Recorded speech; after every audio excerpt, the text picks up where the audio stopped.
Our guest today played lacrosse. He was an All-American, two-time national champion. Rorke Denver, thanks for joining us. Enjoyed the conversation. Thanks, gents. I would imagine being a Navy SEAL, there's nothing more important than teamwork. It is sad when you're seeing people that are very much focused on themselves and what they can get out of it as opposed to... From your standpoint, what makes a great leader? The coach I played for, recognizing that S on the front of your jersey or on your helmet is way more important than the name on the back of your jersey. Preparation was harder than the mission. How does that apply to sports? We are going to work harder, in practice, play harder, and play with such passion that come the fourth quarter, other teams are going to... What's the greatest lesson you learned as a Navy SEAL? There's times to move on from something. There's times when you're banging your head against the wall, but if you quit... Have you ever had that drop the mic moment where you just kind of say, oh yeah, I was a Navy SEAL? I was at a dinner that had a bunch of family and friends recently. People were losing their mind at the table.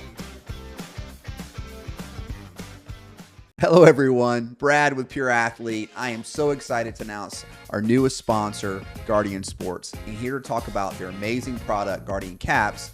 COO of Guardian Sports, Jake Hansen. Yeah, thanks, Brad. Yeah, we're really excited to partner with Pure Athlete here, just aligning the missions of prioritizing youth sports safety with our Guardian Cap product.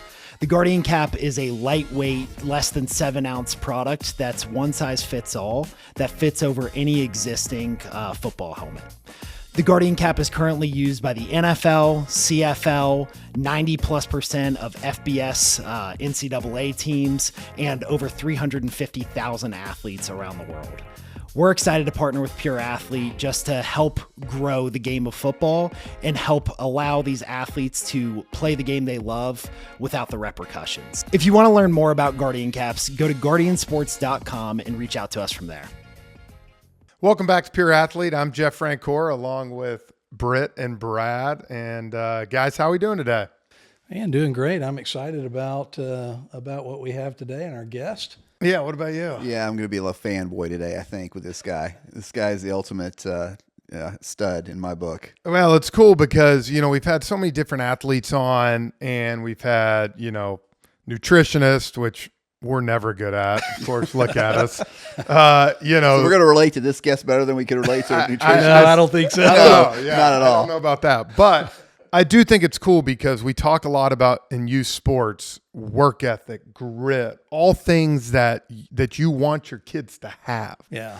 Well, who has it better than a Navy SEAL? Yeah, no doubt. Today's going to be hard for me and probably for all of us because I just like to talk about the SEAL stuff. Yeah, whole time. well, of course. I know. Absolutely. And I'm sure he talks about that a lot. But yeah. I think the cool thing is the ability today to talk because he was our guest today played lacrosse at Syracuse. He was an All-American, two-time national champion.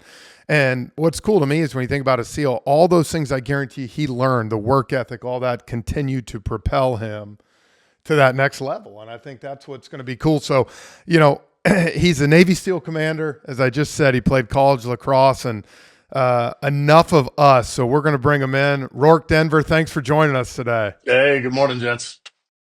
Hey, what you didn't talk about is he's also a movie star. Well, he is. He is, but I thought I would bring that in. I would bring that in last because, you never know. He was in Act of Valor, what you watched. I don't know about the star part. Movie's accurate. Yeah. Well, I actually got a chance to meet Rorke here about 3 months ago. Was producing a corporate event, and we asked Rorke to come and speak to about 700 folks. And I mean, he just had the whole audience just mesmerized listening to his stories and his challenges around leadership and all those types of things. So I'm super excited to have him here today, talk to our audience. Yeah, we appreciate you coming on. Britt called us both right after and was like, we have to have him on. And, I love it. And again, I think there's so much that you can take from both things and combine them. Absolutely. And so I think just tell us a little bit about yourself for our guest. Yeah, I grew up in the Bay Area, California, right kind of in the heart of Silicon Valley before you knew it was going to explode into that, tech insanity and the cost and all that stuff would go crazy. I mean, it was apricot orchards, regular schools, and like a normal place to grow up when I grew up there. I mean, certainly nice, but you had no idea what it would become. California is, as you guys well know, is just an athletic haven. I mean, the sports and athletes that come out of that state are, they're certainly in the conversation for some of the best in the country. We got great weather. We got a whole bunch of people that like being outside and getting after it. So, I sunk my teeth in that right away. I mean, athletics was absolutely my foundational kind of grounding, comfort zone and real passion as a kid. And in that era, as I'm sure everybody on this conversation remembers, you played everything, so I played every sport you could play. California is interesting in the sense that it has not only all the mainline sports, it also has a bunch of those sort of, if you call them secondary or just, adjacent sports, like aquatics is used in California. So I played water polo in high school instead of football. Or football, if I'd gone to a Catholic school down the street, I would have played football. I'm certain I would end up playing football in college. There's almost no doubt in my mind. My high school was a public school, was not particularly good in football in that era. Their water polo team was one of the best in the state, therefore one of the best in the country. So I jumped in the pool and played there. And I thought I was going to play water polo in college for sure. I was getting recruited and played on the 15 Olympic development team. I mean, I thought for sure I was going to go that direction. And then my sophomore year of high school, a kid had moved from the East Coast out to California. He couldn't believe nobody was playing lacrosse. A few private schools were. And he started a little lacrosse club. And I saw that my parents and actually my grandparents had gone to Syracuse, which is an absolute juggernaut in lacrosse. So I kind of, as a kid, your dad's or your mom's college is your college, right? And Syracuse had great basketball and football and lacrosse. So I used to watch it as a kid. And then, this lacrosse club started up. So I started playing lacrosse. After about 2 years, I went back to summer camp at Syracuse, having no idea this is how people get recruited. And next thing you know, the coach is like, "You're from where?" And, said Bay Area, California is like, "Look, you might be up behind a couple of our recruits, but you're big enough and fast enough to play in Division I. We'd love to have you." And the rest was literally history. I got to go play for 4 years. We were in the hunt every year. We won the national championship twice when I was there as a captain when I was a senior. And then I guess close the loop on it. I in my senior year, I'm a captain. I'm getting ready to graduate with a fine arts degree, which is obviously the path to become a world-class warrior. But I had no idea what I wanted to do next. All my buddies were going to go down to New York City and try and make their fortune. And it just, nothing in the workspace appealed to me. And I'm a big reader, and my dad sent me a autobiography that Winston Churchill wrote much later in life. It captures about his first 30 years. It's called My Early Life. Something about that book really turned into a call to service. So then I did a bunch of reading about all the different special ops units, and there's very little about SEALs back then, but I saw that one of the facts was 80% of the people that try don't make it. That sounded like the right spot for me, and off to the races. So I got very lucky in my time and did a 20-year career, loved it. But sports, without question, was the grounding or the foundation or launch pad for all of that. Absolutely. Yeah. You covered a lot of ground there in that first question, but I mean, I don't even know where to start. So, did you ever play varsity lacrosse in high school, or was it always like a club sport before you went to Syracuse? It's a good question. It was a club sport, but it was handled as a varsity team. So we'd play a bunch of the private schools up in San Francisco. There were several other public schools that had clubs that had started. So it was technically called Tomahawks Lacrosse Club. About 3 high schools were feeders of athletes into that club. And, but it played the regular CIF kind of lacrosse schedule that anybody else, if they just went to one high school, would play. So it was technically club, but we played a varsity schedule. But your recruiting story is, I've never heard one like that before. It was you wild. go to a camp just for fun and they say, "Hey, you're a D1 lacrosse player. You win 2 national championships at the greatest, probably one of the greatest lacrosse programs in the history of lacrosse." That's pretty impressive. It was pretty cool. You know what it's funny is you talk about doing that going in. I remember with Navy SEALs, right? Because like you said, I think back then it just wasn't talked about much. Whereas now, obviously, it's everywhere. Yeah. And I remember when I was with the Atlanta Braves, we were playing the Padres, and there was like 10 of us that went over to Coronado, toured everything. We were having breakfast, and they just got done with Hell Week, and 2 people walked into the breakfast joint, man, and they couldn't walk. They literally had trouble sitting down after Hell Week. And so we actually had a bet. We basically started wondering, no way to know, but how long each of us could actually make it in Hell Week. And I think 3 days was the longest for somebody. Everybody else was like, first day you're gone. Yeah, you'd rung that and bell you in talk 10 about minutes. it because what 80% don't make it. Yeah. And the misnomer a lot of people don't realize is Hell Week is you've been at the program for about 2.5 months before they even throw that thing at you. There'll be 100 some odd people in your class that have already quit before you get there. The tough crew goes into Hell Week, and then we lose quite a bit in there. But it's a special part of the program, and Britt probably heard me talk about it a little bit before, kind of in the corporate environment. He and I just talking, kind of as buddies. It's all a mental game. It's all a mental game, as are so much of sports. You got to do the physical work. You got to do the preparation. You got to learn your craft and skill. That program is, do you believe you can make it? And there's nothing we can do to kind of help a young man when he gets there. When I ran the program, when somebody show up about, look, if you didn't bring it here, you ain't going to find it here. You either have the grit, the resilience, the toughness, the mental focus, the desire to be part of this organization. And if you burn the boats at the beach like Cortez and are going to move forward, you're probably going to make it. If you have any little, I don't know, or I'm going to, test myself, you showed up at the wrong program. So let me ask you right off the bat then, the grit, the determination, where did you learn that? From your parents, or was it something you developed through anything?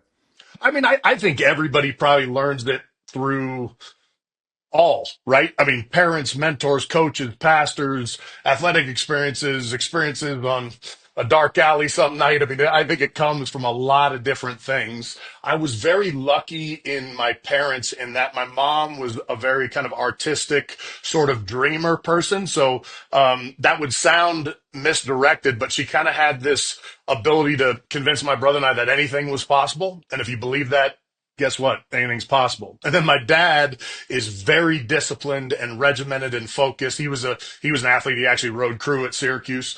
And so he kind of like, mom would say, hey, you could do anything. And then I'd say, okay, I want to do this. Dad would like, let me show you how to get there. And so it was just a combination of all that.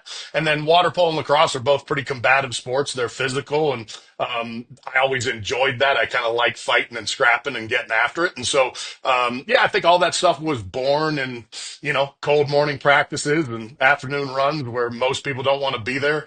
I always enjoyed that. So I like the suffering. I like preseason. I like when I showed up at Syracuse and Coach Simmons, who's, like Coach K, lacrosse is Coach K, right? I mean, he's that level of legendary coach. I mean, he'd put, garbage cans out on the field and like, don't throw up on my carpet because we're going to be running that hard. And I was like, stand by. You don't have enough time in a day to run me into the ground. So I love that stuff. Yeah.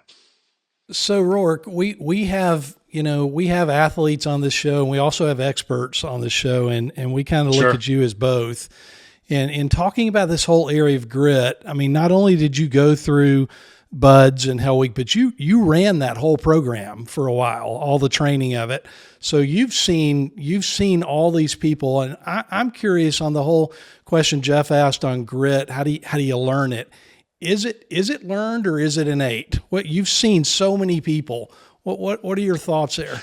Yeah, I think that falls a little bit in the same question of are leaders born or are they made? And I think I'm not trying to cop out or duck the question. I think it is both. I really do think it's a combination. I do think there are people that have sort of toughness and grit and resilience almost baked into them. And I think that's a huge advantage. You have that. And I don't mean the counterpoint exists either, that you just have weakness and, no guts in you. I just think there are people that are tough. I mean, we all know, you'll see somebody that, I don't know, gets banged up and could just handle it, and people that get banged up and it just brings them down. There is something I think that's in people that is a little bit innate or born. And then I would say though, I bet more of it is learned. So I think it is a choice. I think it's a discipline. I think it's a repetition and a desire to push. But, everyone sitting there that's been around athletes, you'll just look at that one or two kids that are just tougher, faster, meaner, better headspace, want to work harder, give a little bit extra. You're like, man, I don't think a dad can tell a kid to do that and then do that super effectively. Like I've asked my dad since, I'm like, did you really, crack the whip? I don't remember that. He's like, no, you always ran harder than anybody in any practice. You always wanted the ball when the game was on the line. You like from youth soccer. I remember remember a penalty shootout. The coach's son, it was one where you could use one player to shoot all the penalty kicks or multiple. I think it was 5 penalty kicks. The coach let his son take the first 3. He missed them all. I made the last 2. We lost by 1. And my dad said, you walked over and stood next to me. He's like, I'll never forget it. And I could tell you're disappointed. And I was like, you okay? My dad. And I said, yeah, we would have won it if you let me take all of them. And it was just like that kind of confidence and knowing it. And he's like, that's when you were in Pee-wee soccer. And he's like, I didn't give you a pep talk. That's just kind of who you were. So I think it is a little bit of both. I think that shows you Daddy Ball's been around forever. Yeah, man, right? For sure. Hey, for sure. Rorke, I watched a great documentary a while ago on, like, it was Class 234. It was the SEALs. It was taking them through buds. And it was, what was so amazing to me, the 2 things that stuck out was just, you couldn't identify in that documentary along the way who was going to make it and who wasn't going to make it. That's right. And then the second thing was, there were so many guys that were on their second, the guys who made it were on their second and third try. Like, it wasn't these guys who had, and so it was kind of like, so when you started running the program, I kind of asked you this in a different way. I mean, could you identify like guys? Did you sit there and say, I think this guy's the guy that'll make it through, or this guy's the guy that won't make it through? Could you was there some things you could identify? Yeah, as a new instructor, and almost every instructor that's ever gone through that program since the 60s when it started, for the first 2 classes, they think they have it dialed. And then that class will make an absolute liar of them, and you just stop trying. And it's not because it's a waste of time, but it sort of is in some way. You're just like, I mean, you'll have somebody that shows up on that first day of training. It looks like Michelangelo chiseled him out of marble. His dad's a senator. He was a sub-Olympic middle distance runner. And oh, by the way, like, builds drones and did like a, outreach program for poor children in the Ural Mountains of Russia. And you're like, okay, well, he's got everything he needs to do well in this program. And, sub-Olympic swimmer, and he will quit on day 2 when he hits that cold water. And then there'll be a kid right next to him that's like a foot short of them, a little bit of baby fat around the middle, grew up in some small town in Missouri, taught himself to swim like a week before, and we can't kill that dude with a nuclear weapon. So you just kind of stop trying. I think there's traits and behaviors that you identify later in the program. You don't see it super early. It's just, look, if you quit, this obviously wasn't for you. You don't have, the fortitude or resilience to kind of see this thing through, or you can't see past the immediate pain and stress that you're experiencing right now to the greater goal. Same thing with sports. Are you willing to suffer early to get a championship later? And then the people that have it, you don't really need to help them with it. So I wish I could bottle it into a secret sauce. I just don't think you can. And a bunch of people have tried. One of the things that I thought was fascinating was there's no exact pedigree or background that also leads towards success. Like I'd see a kid or went through training with a young man that, like, his dad used to beat him up. He was an alcoholic, told him he'd never amount to anything. And that kid would make it because he's like, oh, yes, I will, and would do it. Well, that same 10 of those same kids would show up and then believe their dad and fall apart. And then you'd have a kid that had the greatest parents, the greatest coaches, faith-based focus and belief, and they'd quit. And then that exact same kid with the background would make it. So there's some little spark or some little flame inside people that I think, again, is very hard to identify and is a little bit intangible because it can come from so many different places. But if you have that, we can't stop you. And if you don't have it, we got a pretty good chance of stopping you, or you're going to stop yourself. Yeah.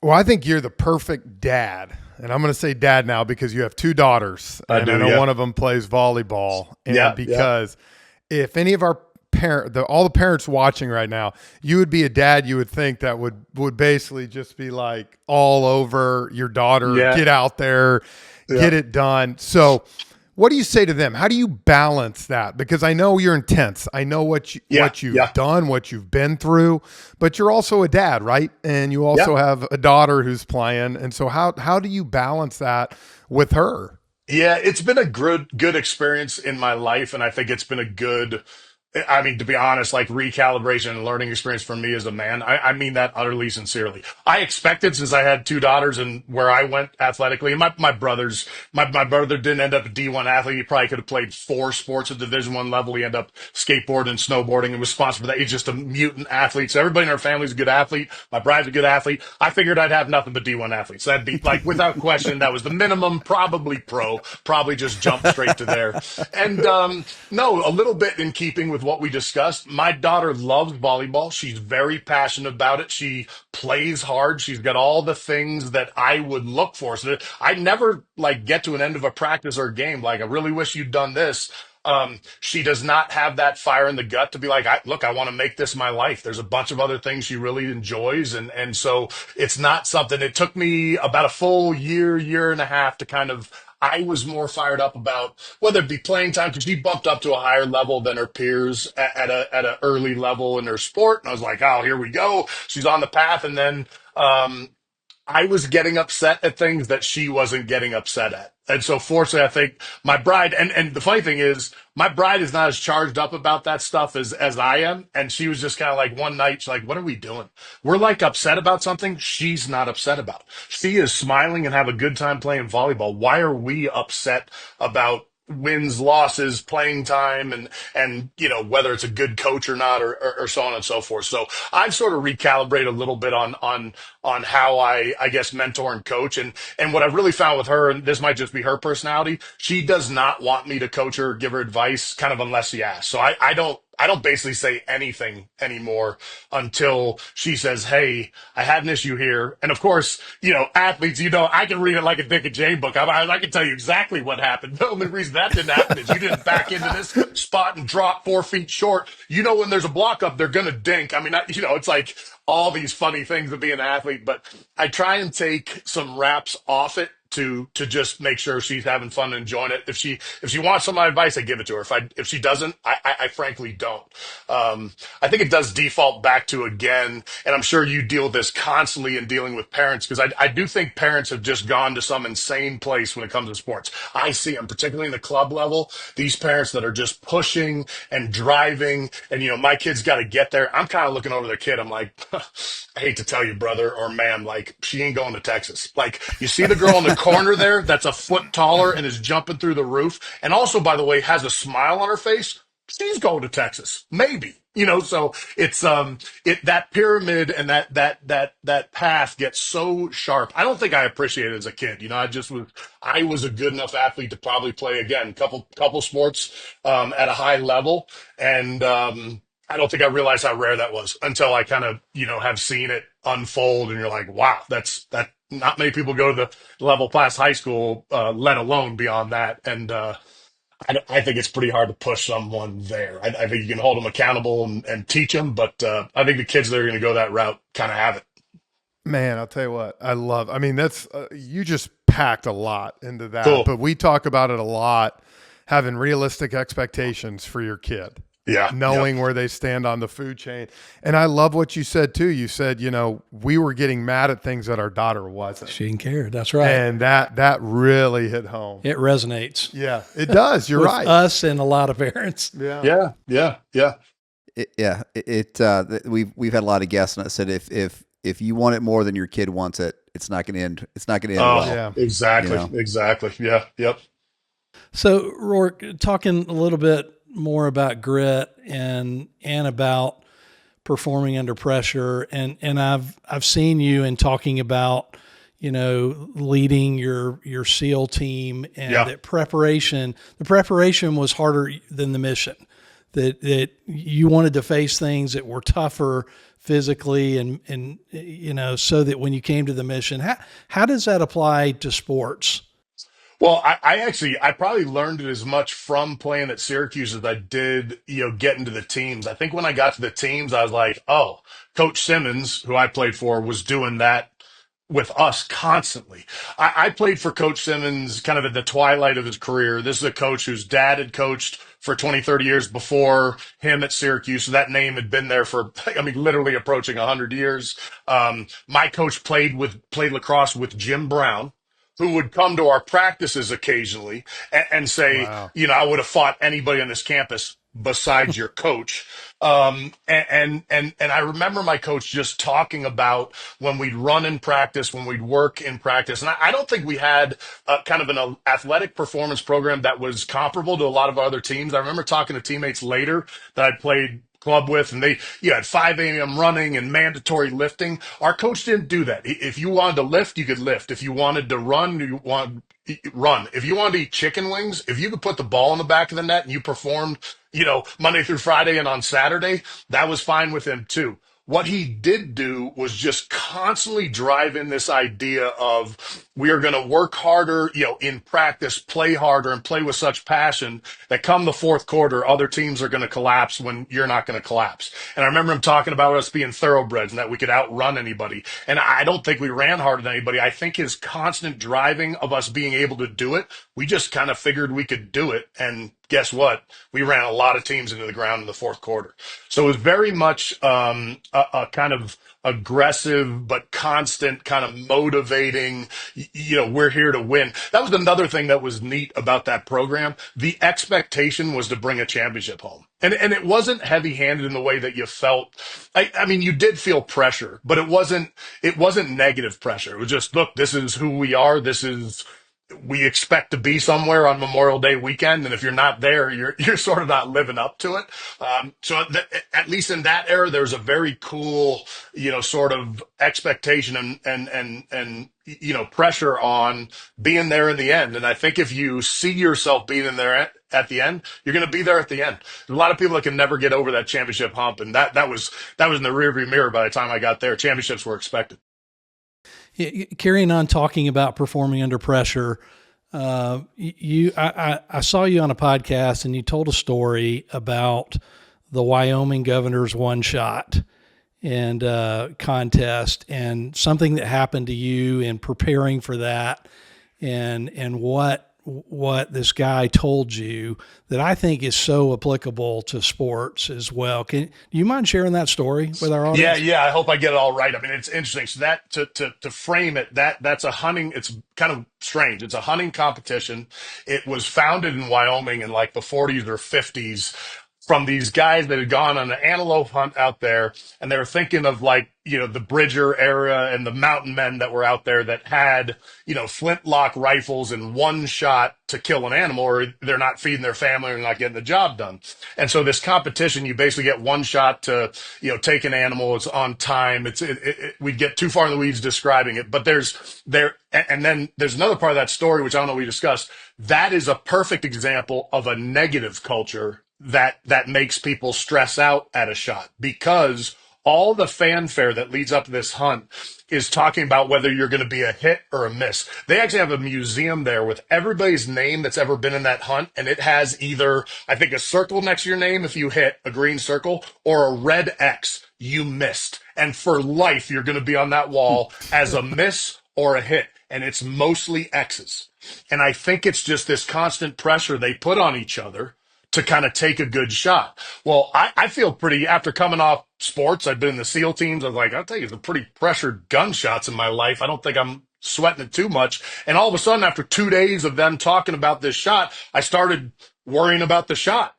And so they do a pre-shot the day before on this little target that kind of mimics it. And I missed. And I'm a pretty good shot. And I missed.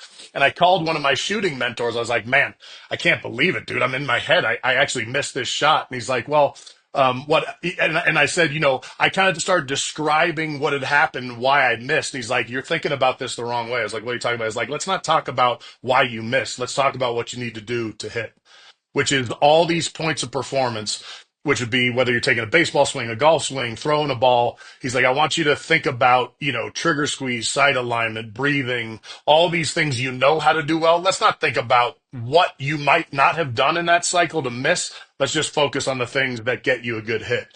And I hit the next day, no problem. So we have the rare opportunity to talk to somebody who's actually been in combat. And so I just got 1,000 questions. Sure. And obviously it can apply to life and a lot of sports. But I mean, at what point, when you're in a situation where your life is in danger, to where you can kind of set aside, if you can set aside the fear, set aside the emotion, and go back to your training?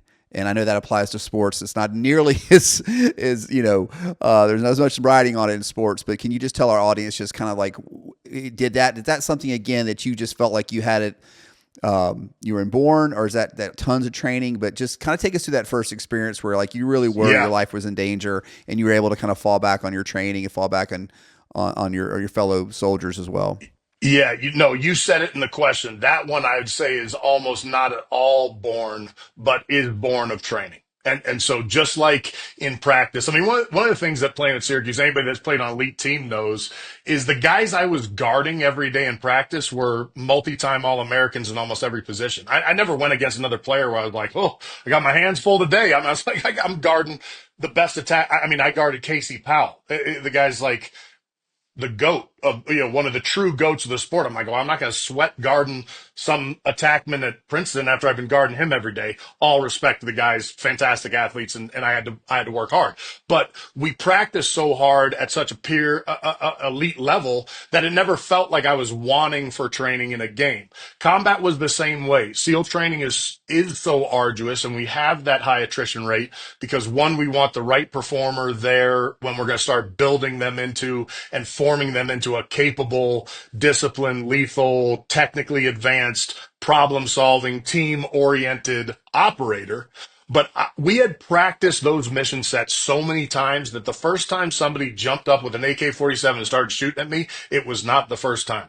It's like anybody that's ever taken the free throw at the end of the game, every kid that ever did that, 1,000 times in their backyard and finally gets to the pro championship and gets to do it, they're like, this should be familiar. It doesn't mean the stress isn't there, but no, we've done the work. I never once in combat felt like I was scratching my head or really wanting for training or the ability to do the job well. And that's testament to a long line of very intense training and very focused training where we don't do anything that doesn't need to be done, and we go hard with the things that do need to be done. So if it's not something that's effective for us, it gets thrown out. If something's changed on the battlefield, it's going away. If we need to adapt to a new technique, procedure, tactic on the battlefield, we'll adapt to that and start practicing very, very hard. So I had plenty of missions go south and fall apart. I never felt like I didn't know how to work that problem because we do that in training. We make missions fall apart constantly and put the guys under stress so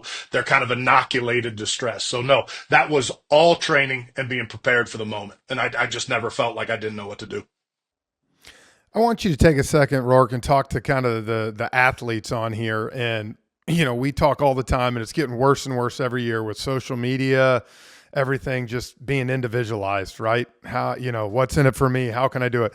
Well, I would imagine being a Navy SEAL, there's nothing more important than teamwork and trusting the guy next to you or the girl next to you. So what do you say to kids on why it's so important to be a good teammate?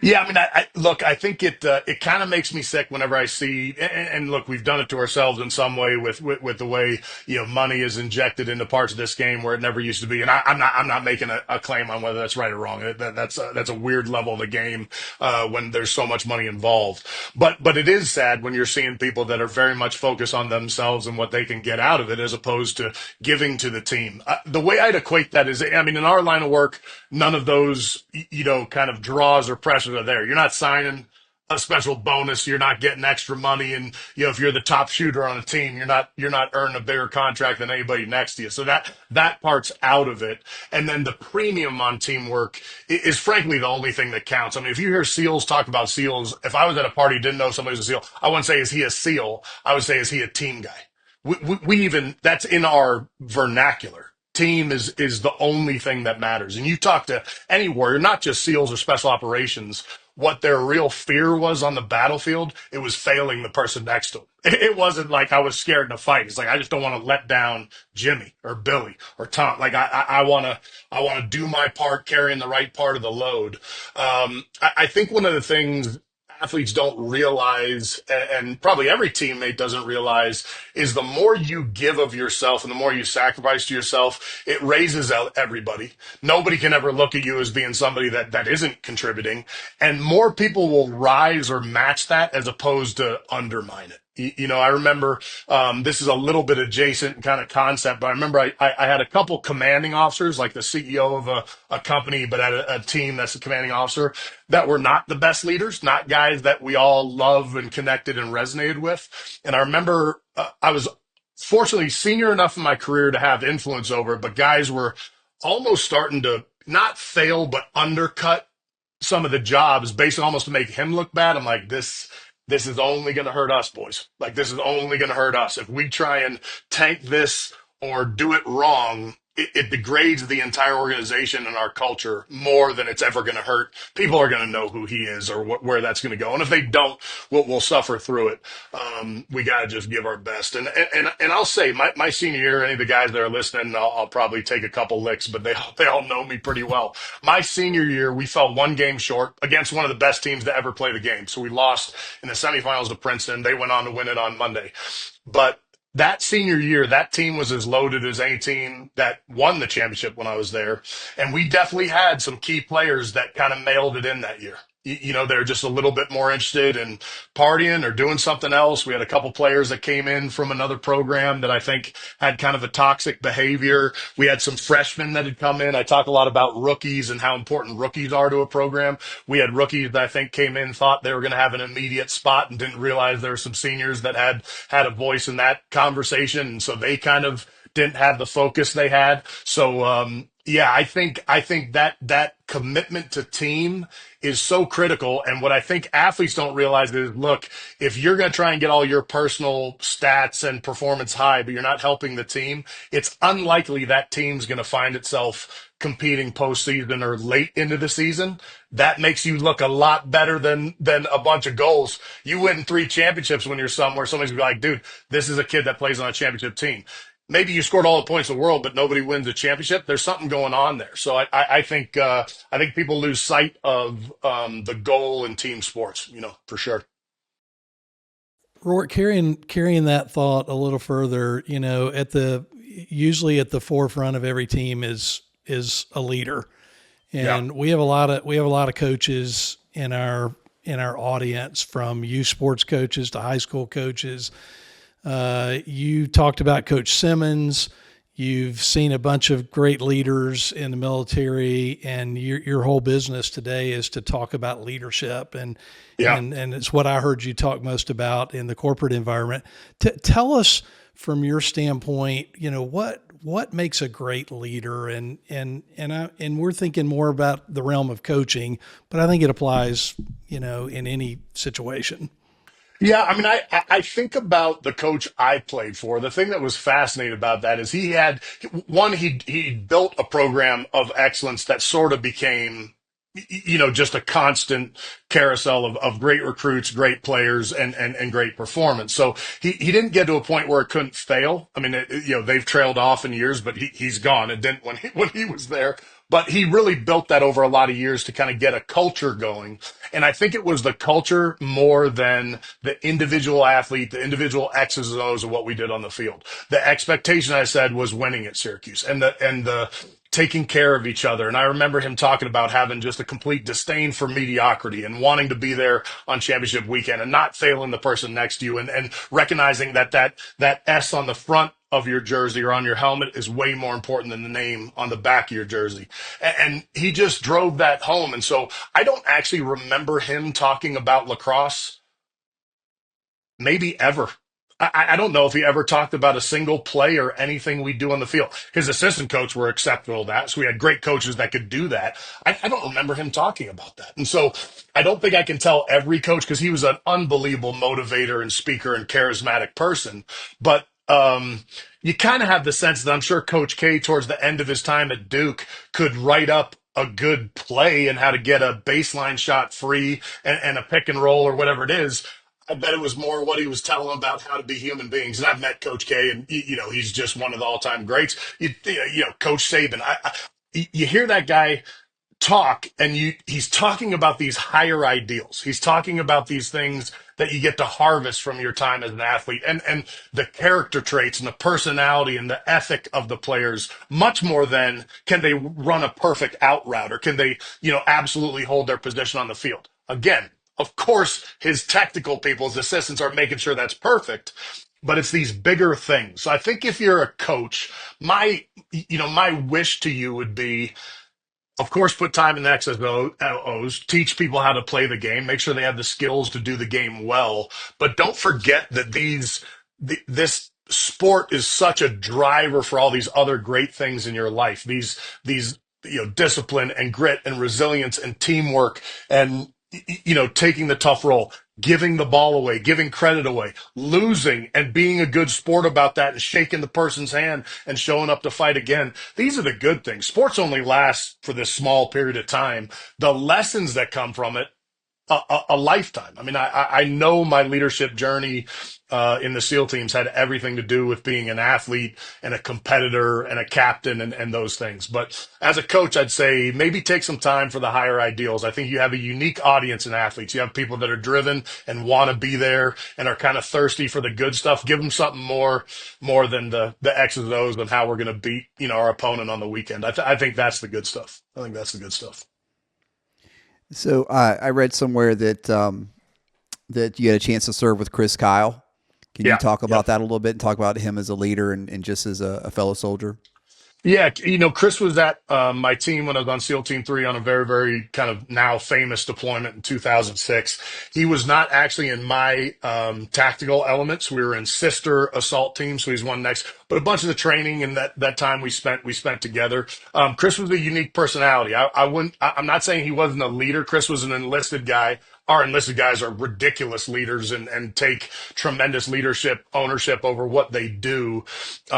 Chris was just kind of a rough, tough Texan that wanted to kind of do his work and most of the time wanted people out of his way. And I don't mean that as a negative. He's a great teammate, but for the most part, he was very focused, very precise in the things he did, and just a bigger than life personality. But he was one of those guys that, he'd take his shirt off his back for any one of his teammates. But he was kind of just one of those unique forces on the team. And, you see that in sport. You see guys that are just or gals that are just uniquely focused and kind of hammers and designed to do the thing they do. They do that well and they don't get mixed up in the rest of it. But no, he was one of the all-time greats, and definitely one of the strangest phone calls I ever received in my life was hearing he'd been killed by another service member in a tragic kind of, somebody that was having a real hard time, dealing with their combat wounds. But no, he was one of the greats. And no, the team is just full of talent. And the crazy thing is his story goes nuclear. There's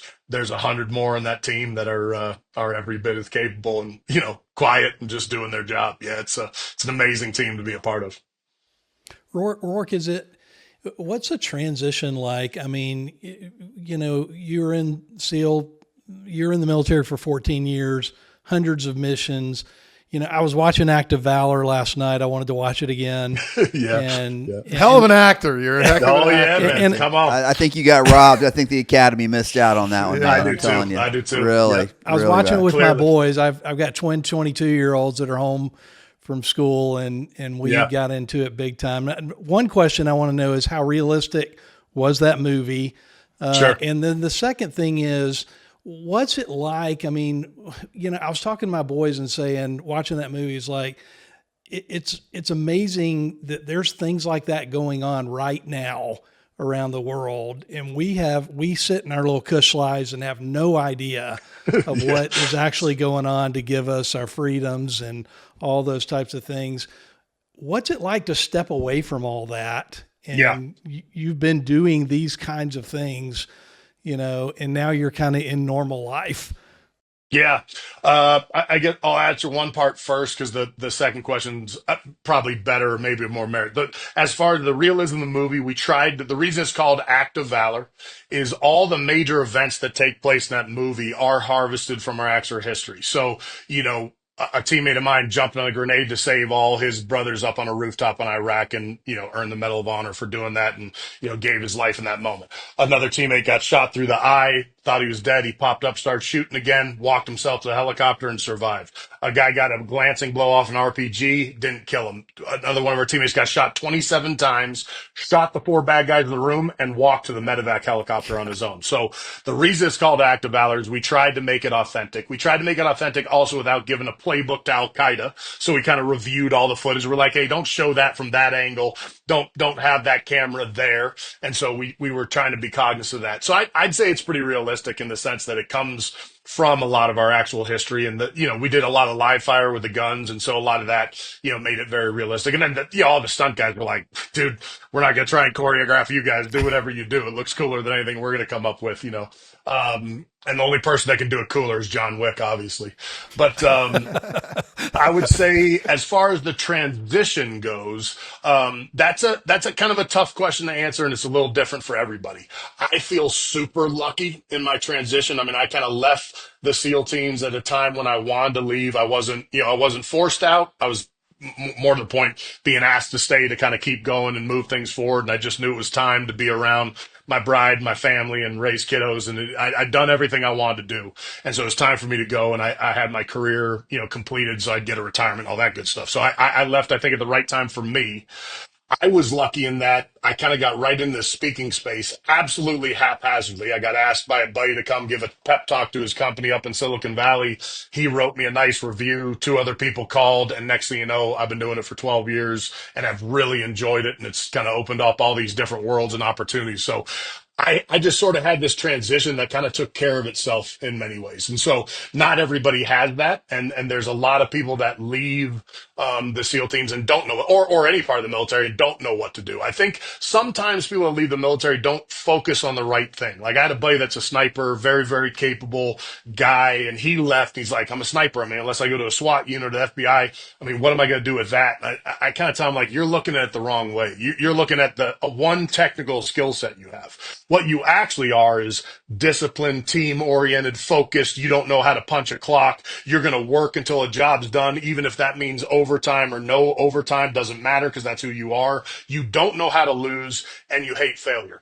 I don't know a company in the United States that isn't looking for that. So you got to focus on those things more than the technical skills. But I was lucky in my transition. I also think just personality-wise, and you guys would know this, I got a bunch of buddies that are still living in our college lacrosse experience, now 30 some odd years later. It's like the only thing they talk about, the only thing they think of. I almost feel bad for them. I don't say that to be a jerk, but there's people that was the peak, and everything else is almost a reduction from that.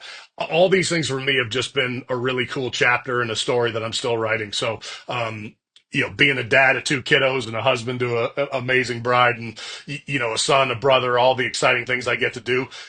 I feel like it's just as exciting now as it's ever been.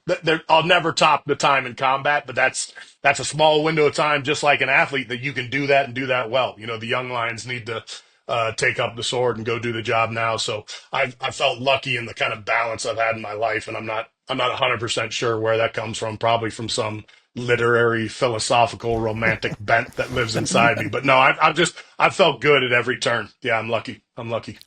Rorke, my last question for you. We appreciate you spending time with us today. Of course. My last question for you would be, a lot of times I try to ask like something for the athletes or for the parents, but I want to ask you, what's the greatest lesson you learned as a Navy SEAL?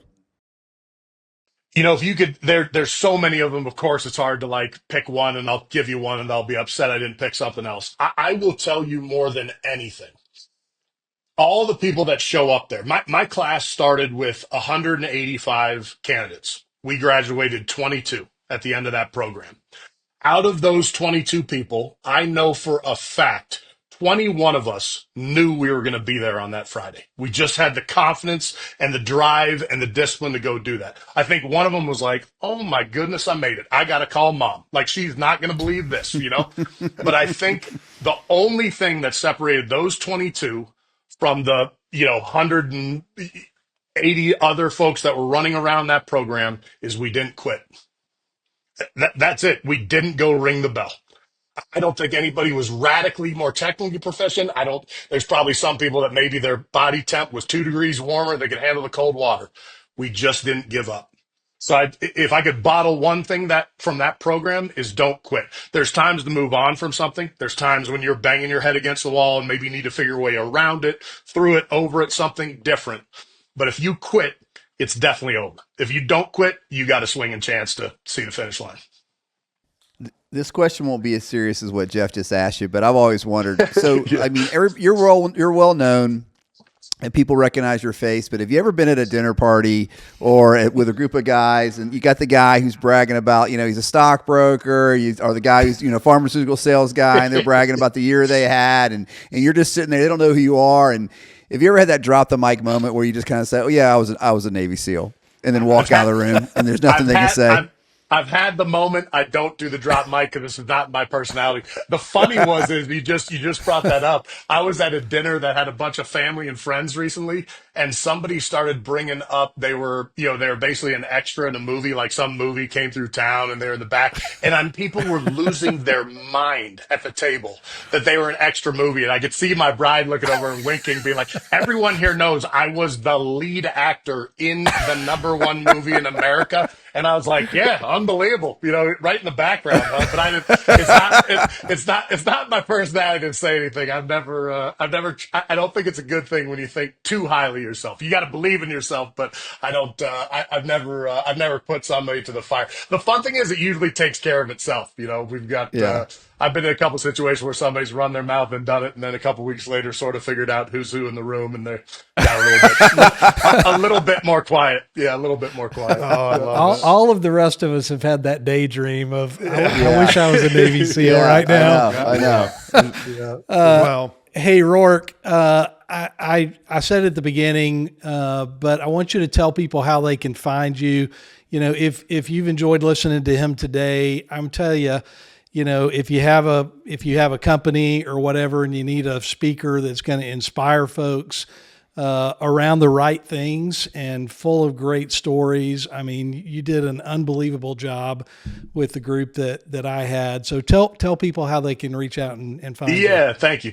No, if you go to my website is rorkedenver.com, just my name, first name, last name, rorkedenver.com. That's kind of a good clearinghouse for, you can find me there to book me for those type events. And then I've started trying to produce more online content. So Instagram, Facebook, all that stuff. It's YouTube. It's starting to grow. And I think it's all with my name. I'm a horrible self-promoter, but I think it's all Rorke Denver. My company's called Ever Onward. So I think the YouTube channel might be Ever Onward. But no, they can find me at my website. And there's a lot of good content there and stuff that they can ping. And you punch my name into a computer, unbelievably, a few things pop up. So, yeah.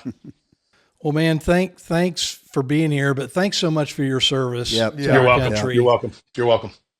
yeah, we thank you, man. And I think the cool thing a lot of people can get out of this too is not just obviously your service, what you've done, but I think you've shown the lessons you learned at a young age and the work and going through college like you did.